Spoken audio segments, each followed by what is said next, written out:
আসসালামু আলাইকুম ওরহমতুল্লাহি ওবারাকাতু। দেশ প্রবাসে যে যেখান থেকে আমাদের ভিডিওটি দেখছেন আপনাদের প্রত্যেককে ধন্যবাদ।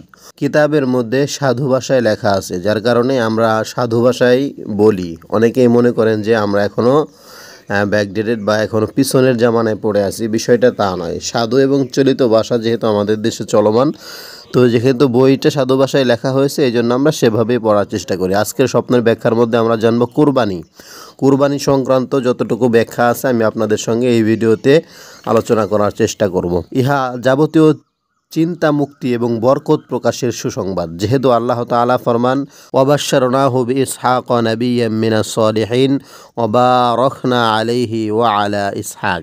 আমি ইব্রাহিম আলাইহিস সালাতু ওয়াস সালামকে সুসংবাদ দিয়েছি ইসহাকের, যিনি সৎকর্মীদের মধ্যে একজন নবী ছিলেন, এবং তাহাকে ও ইসহাককে বরকত দান করেছি। সূরা আস-সাফফাত আয়াত নাম্বার 112। স্বপ্নে কুরবানিকারের স্ত্রী যদি গর্ভবতী হয়, তবে তাহার নেক পুত্র সন্তান জন্মগ্রহণ করিবে। যদি কেউ উট, গরু, ছাগল, মেষ কুরবানি করতে দেখে, তবে সে গোলাম আজাদ করিবে। যদি স্বয়ং কোনো গোলাম কুরবানি করিতে দেখে, তবে সে মুক্তি পাবে। যদি কোনো কয়েদি কুরবানি করিতে দেখে, তবে মুক্তি পাবে। ঋণী দেখিলে ঋণ পরিশোধ হইবে, ফকির দেখিলে ধনী হইবে, ভীতু দেখিলে ভয় দূর হবে, নিরাপত্তা পাবে। যে হজ করে নাই এমন ব্যক্তি দেখিলে হজ করিবে।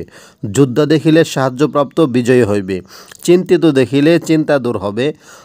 যদি কেউ লোকদের মধ্যে কুরবানির মাংস বন্টন করতে দেখে, তবে সে যাবতীয় চিন্তা মুক্ত হবে এবং ইজ্জত সম্মান লাভ করবে। যদি কেউ কুরবানির জানোয়ার হইতে কোনো কিছু চুরি করিতে দেখে, তবে সে আল্লাহর উপর মিথ্যা অপবাদ রটাবে। কেউ বলেন, যদি কোনো রোগী কুরবানি করতে দেখে, তবে ইহা তাহার মৃত্যুর প্রতি ইঙ্গিত করে। আবার কেউ কেউ বলেন যে সে আরোগ্য লাভ করবে। দুই ধরনের কথা এখানে রয়েছে। ঈদুল আজহা বা কুরবানির দিন স্বপ্ন দেখা অতীত আনন্দ ফিরিয়ে আসা এবং ধ্বংসের হাত হইতে বাঁচিয়া যাওয়ার আলামত, কেননা এই দিনেই জবেহের হাত হইতে ইসমাইল আলাইহিস সালাতু ওয়াস সালাম মুক্তি পান এবং তাহার ফিদিয়া দেওয়া হয়। প্রিয় বন্ধুরা, সামনে যেহেতু কুরবানির ঈদ আসতেছে, তো এই ভিডিওটি আমাদের জন্য খুবই গুরুত্বপূর্ণ হবে। আমরা নিজেরা উপকৃত যদি হয়ে থাকি, অপরের নিকট শেয়ার করে দেব। আমাদের চ্যানেলের সাথে থাকবেন, এবং চ্যানেল নাম হুবহু একই নামে আমরা একটা পেজ খুলেছি, আমাদের পেজটাও ফলো করবেন। সকলে ভালো থাকুন, আমাদের সাথে থাকুন।